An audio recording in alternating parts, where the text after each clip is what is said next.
Primeiramente, olá! Hoje, no primeiro vídeo da nossa série sobre o livro As Grandes Heresias de Hilaire Belloc, nós estaremos explicando o que é uma heresia propriamente dito. Bem, a palavra heresia vem do grego airo, que significa eu percebo, eu compreendo, de tal forma que o Código do Direito Canônico caracterizasse uma heresia como a negação pertinaz, após a recepção do batismo, de qualquer verdade que se deva crer com fé divina e católica, ou a dúvida pertinaz a respeito dela. Apostasia, repúdio total da fé cristã, cisma, a recusa de sujeição ao sumo pontífice, ou de comunhão com os membros da igreja a eles sujeitos. Ou seja, a heresia é quando nós temos um todo, uma ortodoxia, e você a muda, né? Você insere um ponto nela, não, supondo, você pode inserir um ponto nessa ortodoxia ou deletar um ponto, que é basicamente o deslocamento de um esquema completo e autossuficiente por meio da introdução de uma negação de uma das suas partes essenciais. Ou seja, uma heresia, ela é um erro introduzido num complexo, mas que contradiz todo o resto. Porque percebamos que em toda a história das heresias, vamos falar no conceito propriamente de heresia, que são as heresias cristãs, o que era a heresia ebionista? Uma introdução do judaísmo no cristianismo. O que foi a heresia monofisista? Que Cristo só tinha a natureza divina, se não estou enganado. Por aí vai. Ou seja, apenas esse novo conceito, ou exclusão de um conceito anterior, quebra todo o conjunto e muda toda a interpretação da fé.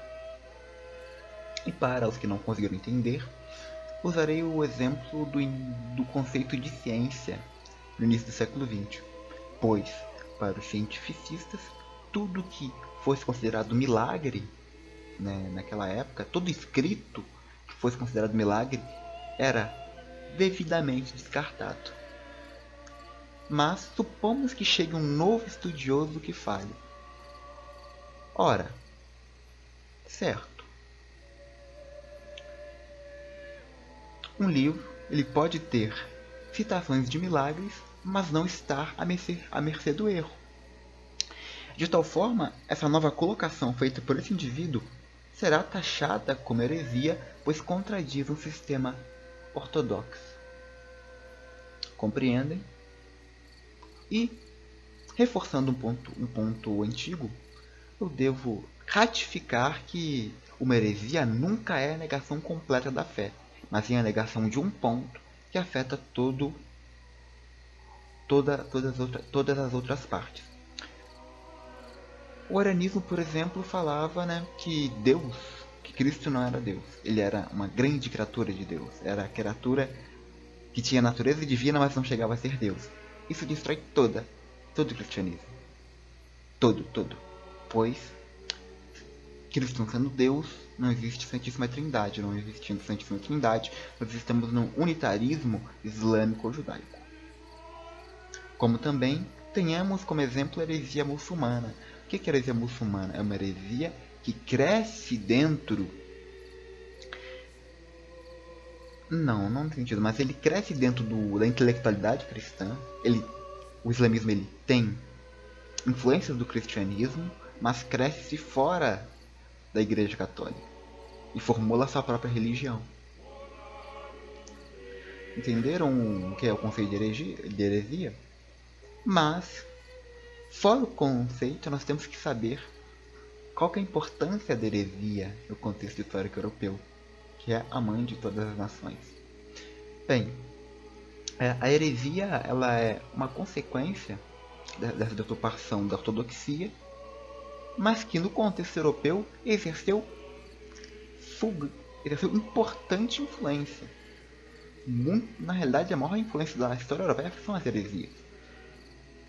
pois cada heresia, monotelismo, monofisismo, arianismo, pelagianismo, sempelagianismo e bionismo, todas essas passaram pela Europa, deixaram suas marcas, mas foram superadas. Porém, isso não quer dizer que tudo que elas fizeram foram superados. Não, não, não. Desculpe, me confundi. Mas isso não quer dizer que tudo que elas fizeram foi esquecido. Elas deixaram suas influências e marcas. É só analisar que o islamismo ele é muito folgante nas terras que são cristãs, que ele roubou do cristianismo. Egito, norte da África, a parte da Grécia, né, da Turquia, da Capadócia. De tal forma nós percebemos a influência das heresias e como elas moldaram a sociedade europeia e possivelmente e consequentemente as sociedades americanas, todas as colônias que a cultura europeia teve influência. Além do mais, nós devemos perceber que as heresias, quando colocamos ela como conceito, a parte histórica sempre existiu. Pode não ser no significado cristão, mas uma heresia é um fator inerente à história. Pois, para que uma heresia nasça, é necessário haver um conceito, um credo, para que esse credo forme uma moral e um caráter da população. Ou seja, toda a sociedade necessariamente terá heresias, mas não quer dizer que essa heresia seja no conceito estritamente cristão. Entenderam? Usemos, por exemplo, a Inglaterra do século XX. Qual que era a ortodoxia, o credo da Inglaterra? O nacionalismo.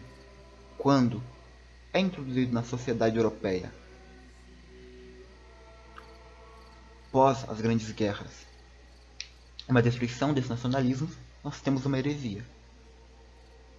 Ok? E eu acho que é isso. Obrigado.